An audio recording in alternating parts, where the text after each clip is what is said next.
Hi, hello! Good morning and good evening, good afternoon. Kararating ko lang guys galing hospital, PM duty na naman, parang third day na. Tapos wala kami pasyente, kaya hindi ako nag-vlog. Ako ay CN. Ano bang CN? Charge. Parang kumbaga sa sa barko ay ako ang kapitan ng barko. Ganon. Wala ko kaming pasyente, 2 days na, kaya masaya, syempre walang pasyente. Tsaka nagutom siguro dahil walang pasyente, nagutom. Kain tayo. Ulam namin, ulam ko pala ito. Yung isda na pinirito ko, may natira pa. Malutong pa rin guys. Tapos, pinirito to, kaya ko nakakamay.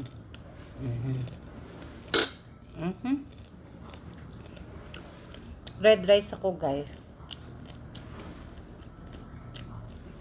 Kain tayo. Abi, kakwento ko.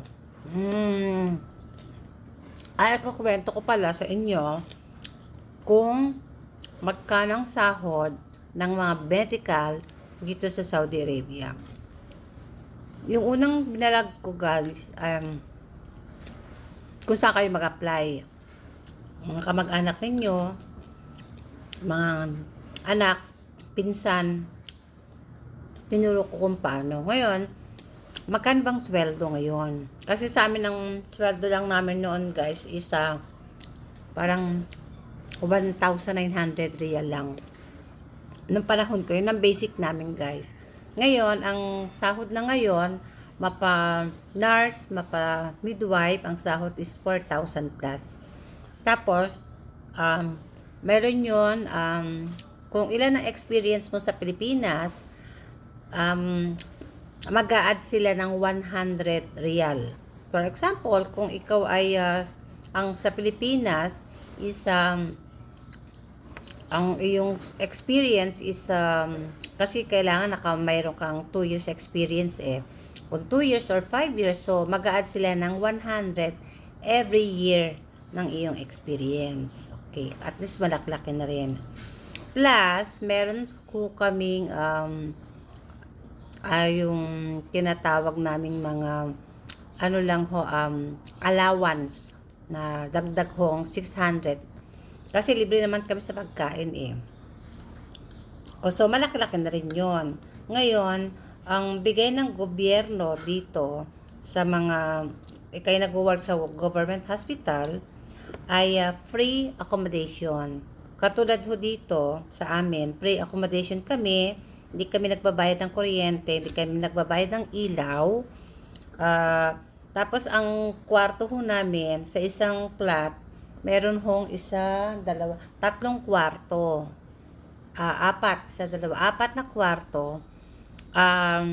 Swerte ka kung wala kang ka-roommate, isa lang ang kwarto mo. Yung iba, umaalis na, kaya nagiging isa. Ngayon, sa bawat room, may 2 kama. Yun. So, free ang accommodation, free ang iyong kuryente, free ang tubig, wifi na lang bibilhin mo. Or napapang free, pagkain. Free ang pagkain dito. Okay?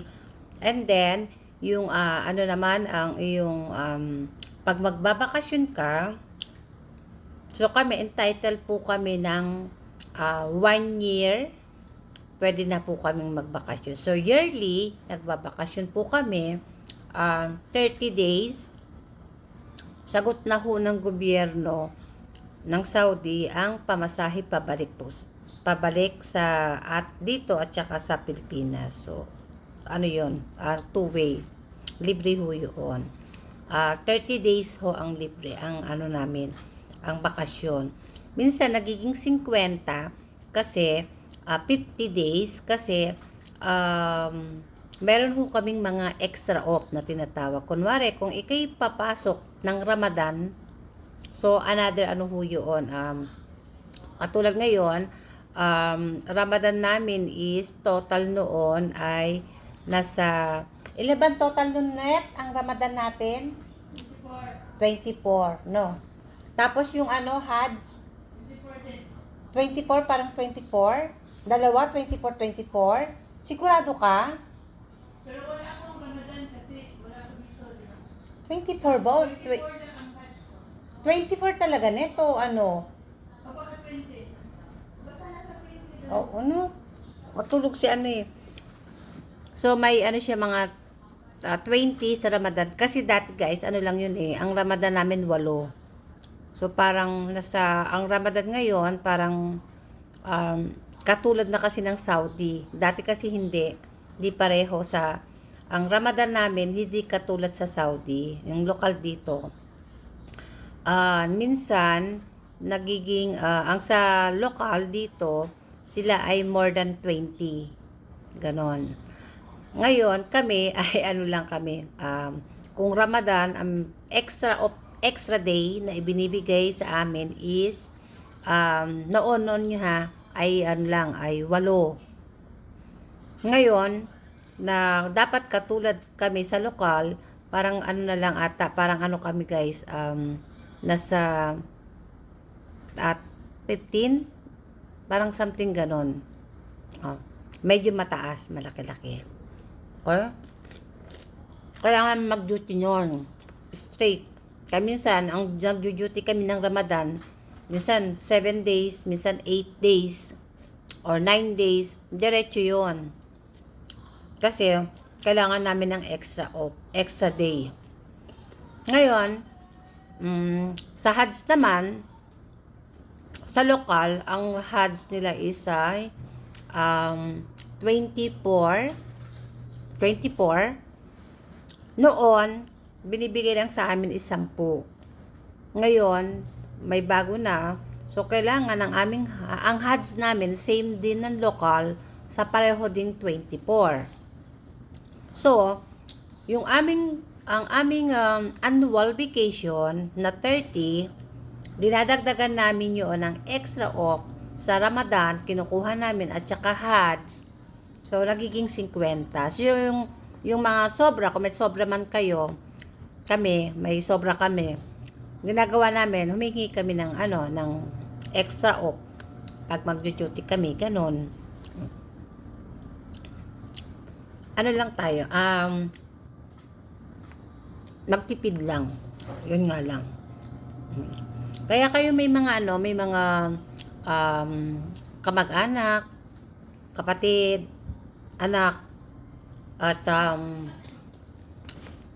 ng pinsan na nasa medical na gustong mag-apply, yun ang mga benefits na makukuha ninyo dito sa Saudi Arabia. Lalagay ko lang sa taas para yung iba alam niyo. Yun lang guys ang aking may kukwento so far. See you tomorrow na lang uli. Okay?